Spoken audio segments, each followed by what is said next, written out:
एक दिन बादशाह अकबर का दरबार लगा हुआ था। तभी दरबार में केशव और राजू नाम के दो व्यक्ति अपने घर के पास आम का जो पेड़ था उसका मामला लेकर आते हैं।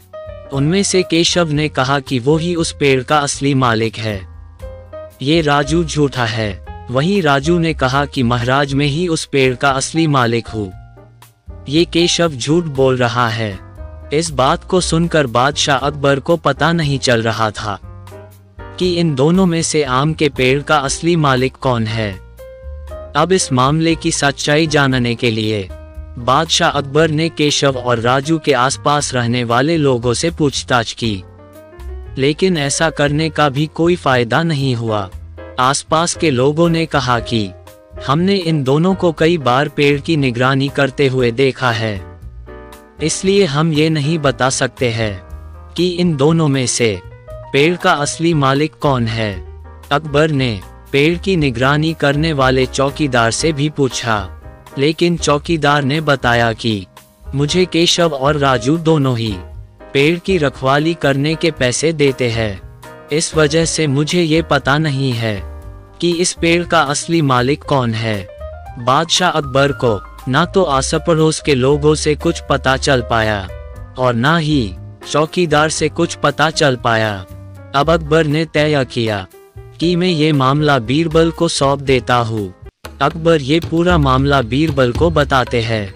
बीरबल पहले कुछ देर सोचते हैं, फिर कुछ देर बाद बीरबल आम के पेड़ का जो चौकीदार था उसे एक रात के लिए अपने घर पर रोक लेते हैं।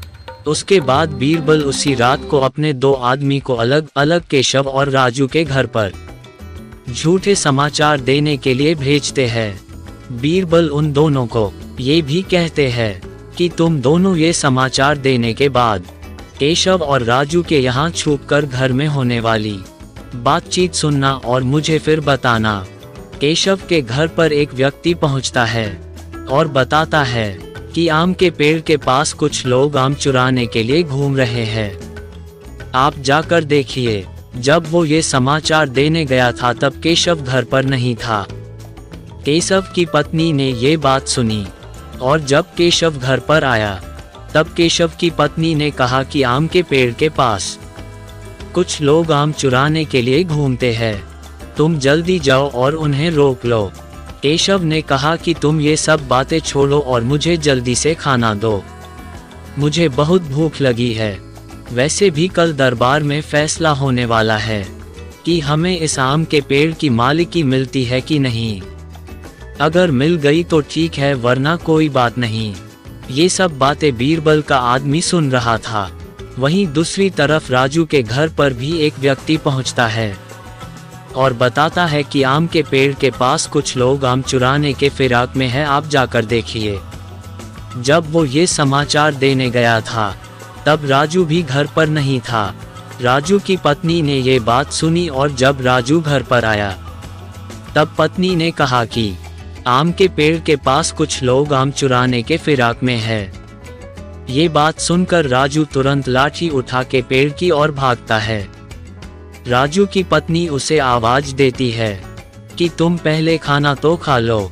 राजू उनसे कहता है कि खाना जरूरी नहीं है, अगर मेरे आम चोरी हो गए तो वो वापस नहीं आएंगे, मैंने उस पेड़ के लिए बहुत मेहनत की है।